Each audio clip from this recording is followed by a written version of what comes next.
Hello दोस्तों। हमने RRB PO और क्लर्क की एग्ज़ाम की स्ट्रैटेजी देख ली और मैंने आपको सब बताया कैसे कैसे आपको प्री की प्रिपरेशन स्टार्ट करनी है और मेंस तक लेके जानी है।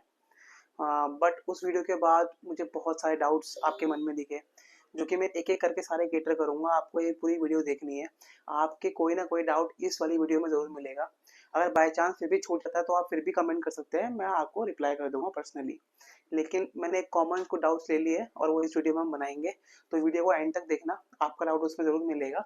और वीडियो को लाइक कर देना और सब्सक्राइब कर देना चैनल को, क्योंकि इस चैनल पे अब सारी जो जितनी भी वीडियोस हैं वो आती रहेगी और आपका जो नॉलेज है या फिर आपके जो डाउट्स है वो सब पूरे होते रहेंगे। ठीक है।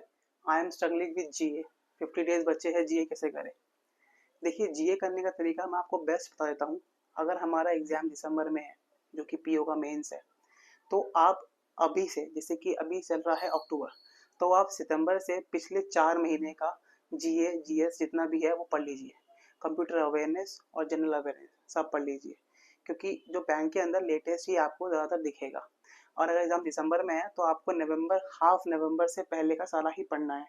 और पढ़ना कैसे है, अगर आप किसी वीडियो से पढ़ते हैं तो वीडियो से पढ़िए, वो वीडियो को बार बार सुनते रहिए। अगर बार बार सुनेंगे तो आपके वो माइंड में कहीं ना कहीं ज़रूर बैठेगा। पीडीएफ से पढ़ते हैं तो डेली उसको समराइज करिए। अगर जैसे आपने आज की वीडियो पढ़ी, आज की पीडीएफ देखी या फिर वीडियो सुनी, तो उसको डेली तो करिए, लेकिन वीकली उसको समराइज जरूर करिए। ये नहीं आप याद कर रहे हो पिछले का बोलते जा रहे हैं। आप सेक्शनल मॉक्स जरूर लगाइए। अगर आप जिस भी टीचर से पढ़ रहे हैं, अगर उनकी वीडियो के साथ साथ उनके मॉक्स भी है आपके पास, कि उस क्वेश्चन के क्विज वाइज अगर आपके पास सेक्शंस हैं तो उसको जरूर लगाइए। मैंने अपनी प्रिपरेशन के टाइम पे गौरव गर्ग सर से पढ़ा था। गौरव गर्ग सर के कोर्सेज में वीडियो भी होती है, एमसीक्यूज भी होती है। ये कोई प्रमोशनल नहीं है, मैंने उन्हीं से पढ़ा था। आज के टाइम में फेस क्लाउड जैसी पीडीएफ होती है, लोग उससे ही पढ़ते हैं। कपिल काटपाल सर है हमारे जीए के, लोग उनसे पढ़ते हैं। तो आप खुद ही टीचर अपना और खुद ही वे निकालिए कि आपको किससे अच्छा लगता है। आपको कोई दूसरा नहीं बता सकता कि आप ऐसे पढ़िए, ये ऐसे बढ़िया होगा। तो आप अपना वे निकालिए। मैंने बता दिया है किस किस तरीके से आप जीए पढ़ सकते हैं और आपको कितना जीए पढ़ना है। तो जीए मेंस के लिए, आरआरबी के जो भी मेंस होगा उसके जीए जो है अभी से पढ़ना शुरू कर दीजिए, क्योंकि अभी आगे आईबीपीएस क्लर्क का भी मेंस होने वाला है और आईबीपीएस पीओ का मेंस भी होने वाला है। तो जीए तो आपको सारे एग्जाम्स में ही काम आएगा। तो जीए आप मत छोड़िए और जो लास्ट 6 मंथ का है वो सारा जीए पढ़ लीजिए। मुझसे अरिथमेटिक नहीं हो रहा, क्या मैं अरिथमेटिक स्किप कर दूं? बिल्कुल नहीं। आप अरिथमेटिक स्किप नहीं कर सकते। अरिथमेटिक के आपके प्री के मॉक में 10 नंबर आते हैं और मेंस के मॉक में 30 to 40% जो क्वेश्चन होते हैं वो वन लाइनर वाले जरूर होते हैं। आपको अरिथमेटिक स्किप नहीं करना, बट उससे कुछ ऐसे टॉपिक है जो आपको पहले कर लेने हैं और जो आपको ज़्यादा फायदे देंगे, जैसे कि परसेंटेज, एवरेज, रेशो। ये 3 चैप्टर से ही आप प्री का जो एग्जाम है वो क्लियर कर सकते हैं। कैसे? आप जितनी भी डीआई आती है आप देखेंगे वो सारी प्री की डीआई परसेंटेज, रेशियो और एवरेज से ही लिंक्ड होती है। तो आप वहां से अपने जितने भी जो वन लाइनर है अरिथमेटिक के वो भी कवर कर सकते हैं। लेकिन कुछ टॉपिक ऐसे हैं जैसे कि speed, distance, partnership and age, profit and loss, ये टॉपिक्स तो आपको करने ही करने पड़ेंगे, क्योंकि इनमें एक आना दो क्वेश्चन जरूर आपको दिखेगा ही दिखेगा। तो आपको अरिथमेटिक छोड़नी नहीं है, अरिथमेटिक आपको करनी ही पड़ेगी। लेकिन जो अरिथमेटिक के 3 टॉपिक मैंने बताए हैं, परसेंटेज, एवरेज, रेशो, ये चैप्टर आपको पहले कर लेने हैं और उससे आपको डीआई प्रैक्टिस करनी है। अगर आप डीआई प्रैक्टिस करेंगे तो आपकी अरिथमेटिक भी स्ट्रांग होती रहेगी, साथ साथ में डीआई भी होती रहेगी। और जो मेंस की डीआई होती है जैसे कि प्रॉफिट एंड लॉस वाली, वो भी आप डीआई से करिए, क्योंकि उससे आपका जो कॉन्सेप्ट है वो और भी ज़्यादा क्लियर होगा। ठीक है। सिर्फ 2 महीने बचे हैं, अब क्या मेरी प्रिपरेशन हो जाएगी? ये क्वेश्चन जो है ये आपको बिल्कुल दिमाग में नहीं लेके आना। 1 महीना हो या 2 महीना हो, आपको अपना टाइम पूरा 100% देना है। अगर आपका प्रिपरेशन सही पूरी नहीं हो पाती, आपका एग्जाम क्लियर नहीं होता तो कोई दिक्कत नहीं है। एग्जाम की प्रिपरेशन कभी खराब नहीं जाती, वो आपको नेक्स्ट टाइम के लिए ज़रूर काम आएगी। लेकिन आपको, अगर आपने फॉर्म भरा है, आपको एग्जाम जरूर दे के आना है, क्योंकि एग्जाम का जो एक्सपीरियंस है, जो माहौल है, वो आपको एक बार ही जरूर एक्सपीरियंस करना चाहिए। अगर आप पहली बार देने जा रहे हैं किसी आरआरबी का पेपर, तो आपको मॉक्स लगाने हैं।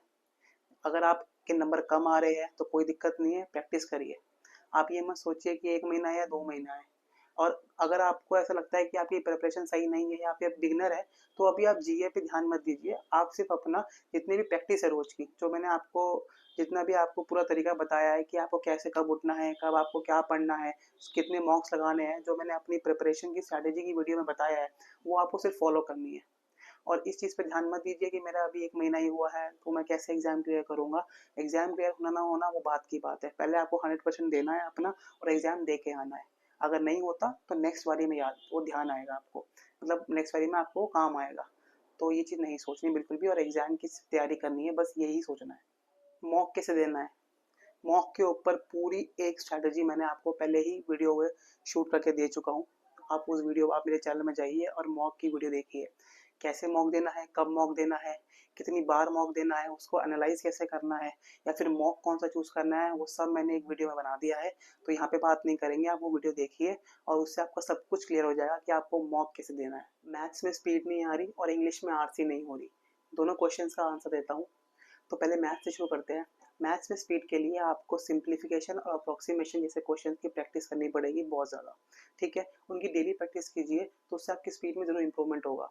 और परसेंटेज की प्रैक्टिस कीजिए, जैसे कि हमारी परसेंटेज होती है जैसे 1/8 12.5%, 1/10 10%, ऐसे उसको याद करिए और याद करने के बाद उसको अपनी जो सिंप्लीफिकेशन करेंगे या फिर जो आप प्रैक्टिस करेंगे उसको इम्प्लीमेंट कीजिए, तो इससे आपकी स्पीड बहुत बढ़ेगी। और आपको एक चीज़ और बताता हूँ कि जब मैं तैयारी कर रहा था तो मैंने अपने फ़ोन में कुछ होता है कि कैलकुलेशंस के जो ऐप्स होते हैं वो आप डाल लीजिए और नॉर्मल जब भी आपका मन करे आप उसमें बैठिए और प्रैक्टिस कीजिए, तो उससे आपको बहुत फ़र्क पड़ता है। उस ऐप के अंदर बहुत मल्टीप्लिकेशन होती है, कुछ लो लेवल होती है, कुछ हाई लेवल होती है, तो वो भी आपको बहुत हेल्प करता है क्योंकि आपके पास मल्टीप्लिकेशन करने के लिए क्वेश्चन कहीं तो है नहीं, तो आप उस ऐप में कर सकते हैं।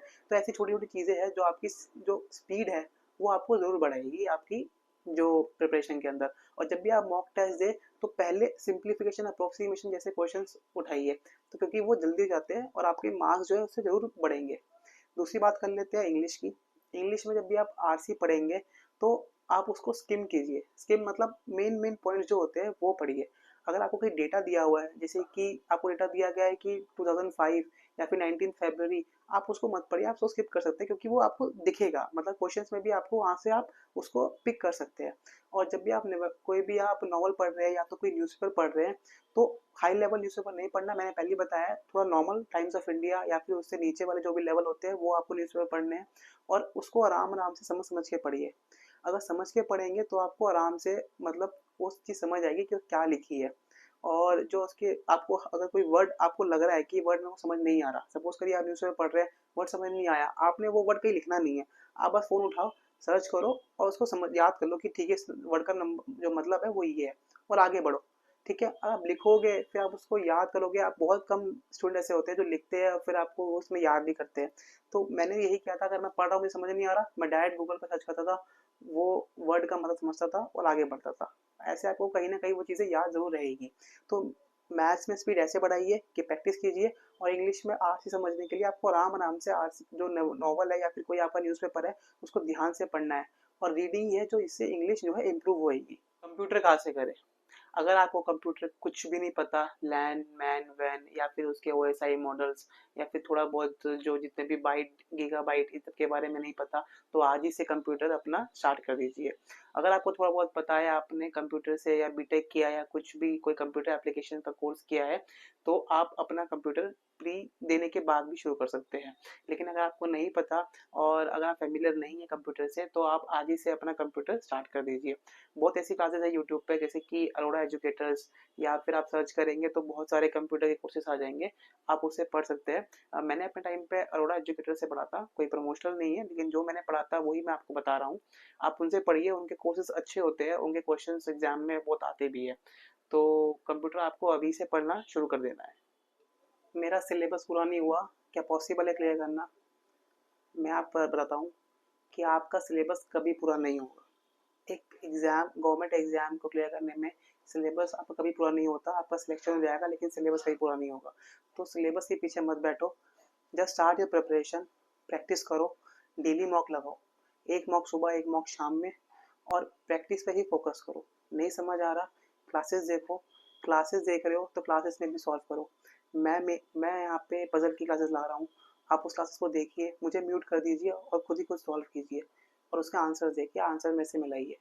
सिर्फ प्रैक्टिस ही है जो बैंकिंग एग्ज़ाम को क्लियर करने के लिए सबसे ज़्यादा हेल्प करती है, ठीक है। और इस चैनल को सब्सक्राइब कर लीजिए। मैंने सारे क्वेश्चन क्लियर कर लिए शायद से, और मुझे लगता है अगर कुछ और बच गया होगा तो आप मुझसे पूछ लेना, मैं आपको पर्सनली बता दूंगा। बाकी हम नेक्स्ट जितनी भी हमारी पजल है उसको हम क्लियर करेंगे आगे। मैं वीडियोस लाऊंगा पजल्स की और डीआई की भी। चैनल सब्सक्राइब कर लो और वीडियो को लाइक कर दो। तो हम मिलते हैं नेक्स्ट वीडियो में। Thank you.